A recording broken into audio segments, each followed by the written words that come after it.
ગુજરાત 18 લાઈવમાં આપનું સ્વાગત છે। વડોદરા ટ્રાફિક પોલીસ સામે ભદ્ર વર્તનના આક્ષેપ મામલે એસીપી ટ્રાફિક ડીએમ વ્યાસનું નિવેદન। રૂટીન ચેકિંગ દરમિયાન બુટલેટ ચાલક ફોન પર વાત કરતો હતો અને હેલ્મેટ વગર ઝડપાયો। સાજીગંજ હોસ્પિટલમાં આરોપીએ પોલીસ સાથે ભદ્ર વર્તન કર્યું। પરિવારજનોએ પણ પોલીસ સાથે ગેરવર્તન કર્યાનો આક્ષેપ। લાયસન્સ અને આઈ કાર્ડ માંગ્યા છતાં રજૂ ન કરાયા। અગાઉ પણ આરોપીના ભાઈ સામે સાજીગંજ અને ફતેગંજમાં ગુના નોંધાયેલા। ઝપાઝપી થાય પરંતુ માર માર્યો નથી। સીસીટીવી અને બોડી વોર્ન કેમેરાથી તપાસ થશે। मारपीट नहीं कर सकते सर। आप अभी हाथ उठा रहे थे। आप अभी हाथ उठा रहे थे। गाड़ी ले तुम कहीं नहीं। मेरा क्या हाथ उठा रहे थे। बना ले तेरे नंबर। आप अभी हाथ उठा रहे थे। गाड़ी ले लिया घर। मैं बात कर रहा हूं आपसे। आप मैं रिस्पेक्ट करता हूं। आप भी पुलिस में मेरे साथ में पुलिस में। कल्ला की लपड़ी का नंबर प्लेट और सर मैं गलत तरीके से चला नहीं रहा हूं।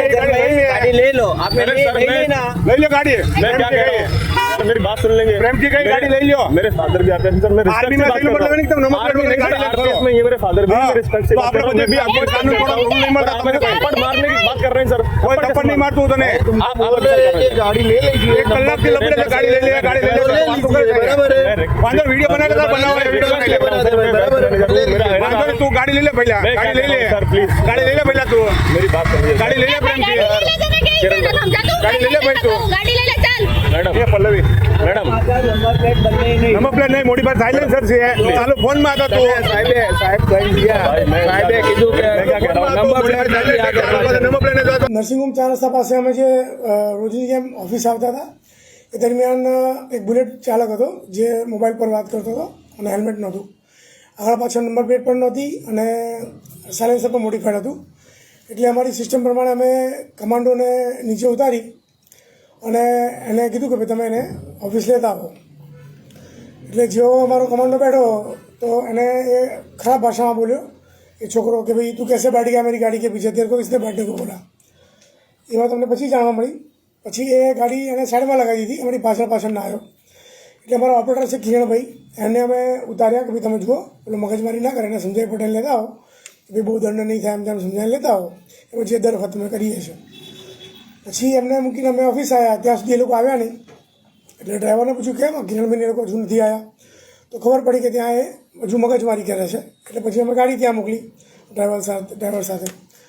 એટલે ત્યાં એણે પોલીસ જોડે અભદ્ર વર્તન કરી। ત્યાં એક દીકરી પણ હતી પોલીસવાળી અને પોઈન્ટવાળા 4-5 પોલીસવાળા હતા। બધાએ સમજાવવા છતાંય સમજતો નહોતો અને પોલીસ જોડે ખરાબ ભાષામાં વાત કરવા માંડ્યો ને તુતારી કરવા માંડ્યો અને એને બળપૂર્વક એને ગાડીમાં બેસાડતી વખતે બી એને પોલીસ જોડે ઝપાઝપી કરી।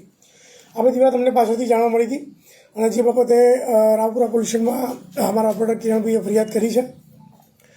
અહીંયા લાવ્યા બાદ પણ અમારે અહીંયા એક કાર્યક્રમ ચાલતો હતો માર્ગ સલામતી માસનો જેથી એને બેસાડીને અમે સમજાવ્યું કે બેટા ऐसा तुमने क्यों किया તો એ પણ તું તારી કહીને જ વાત કરતો હતો। એને બોલવાનું કોઈ જ ભાન નહોતું। તો એના મધર ફાધરને બોલાયા। એના મધર ફાધર આવ્યા એ પણ એવા જ હતા। એ ચીસાચીસને રાડારાડ કરવા માંડ્યા અને એનો ભાઈ આવ્યો। એનો ભાઈ અને એના મા બાપ આને અહીંથી લઈ જવા માટે તાકાત કરવા માંડ્યા। એનો नानो भाई कहे कि भाई तुम उसको कैसे रोक सकते हो चल मैं देखता हूँ कौन तेरे को रोकता है।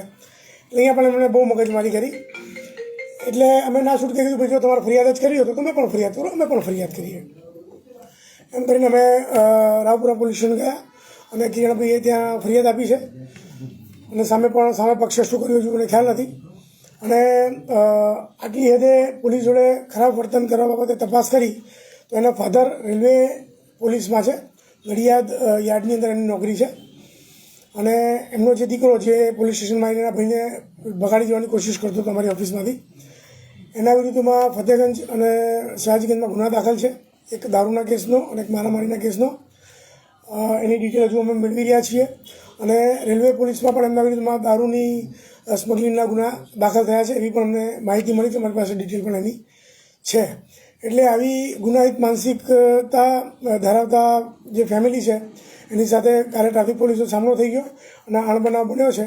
એ બાબતે પોલીસ ફરિયાદ કરી છે। આગળની તપાસ રાવપુરા પોલીસ કરશે। એને 108માં લઈ જવો પડ્યો માર્યો છે ના એને અમે અહીંયા લાવ્યા। અહીંયા લઈને એ મારી ગાડીમાં બેસવા તૈયાર નહોતા। એ જ ઉગ્ર ભાષામાં વાત કરતા હતા। એટલે અમે પીડી પરમાર સાહેબ જે અમારા બીજા પીઆઈ છે એમને કહી સમજાવીને અમારી જ ગાડીમાં અમને રાવપુરા પોલીસ લઈ ગયા। ત્યાં એના પેલા જ ભાઈએ કે જે અહીંયાથી એને લઈને ભાગવાની કોશિશ કરતો હતો એનું નામ કુંતલ સમથિંગ છે. એના નાના ભાઈએ જ ત્યાં 108 બોલાવી અને દેખાડો કર્યો કે અમે બહુ જ ખરાબ રીતે ઘાયલ છીએ. તો ખાલી એમને દેખાડો કરીને ત્યાં 108 બોલાવી ત્યાંથી પછી એસએજીમાં ગયા. ના, એમને થોડુંક ઝપાઝપીમાં છોડાયું છે, એવું થયું છે, પણ એ ગંભીર નથી. એટલે અમે કોઈ મેડિકલ સારવાર લીધી નથી. ખાલી ઉજળા જે કહેવાય, ઉજળા ઝપાઝપીમાં થાય એટલું થયું છે, ગંભીર નહોતું. એટલે દવાખાનામાં દાખલ નથી થયા લોકો. જે વ્યક્તિ છે, જે વ્યક્તિ જાત કરીને કોઈ વ્યક્તિ છે, ખાલી બૂમો મારવાનું કારણ શું? એને ખબર, એને ટેવ હતી એવી કે ભાઈ હું જોશથી રાડો પાડું તો આ લોકો મને બીકના મારે છોડી દે, કે એના મગજમાં જે હોય એ ખાલી બૂમો જ મારતો હતો. અમને ખાલી એને પૂછીએ તો પણ બૂમો મારતો હતો. સેમ વે એના ફાધર પણ એવા હતા. ના છૂટકે આટલી સર્વિસ દરમિયાન મારે પહેલી વાર મારે વિડીયો એનો લેવો પડ્યો, કારણ કે સીઆરપીએફમાં છે, આર્મીમાં છે, સામા છે, કહેતા નહોતા. એના ફાધરનું ખુદનું નામ નહોતા કહેતા. ના છૂટકે મારે એમને કેમેરો ચાલુ કરીને એમનું આઈ કાર્ડ માગવા માટે પણ વિડીયો ચાલુ કરવો પડ્યો. અને આઈ કાર્ડ પણ નહોતા આપતા કે પોલીસમાં છે કે નહીં. એમ એનો ના છૂટકે વિડીયો પણ એનો ઉતાર્યો છે.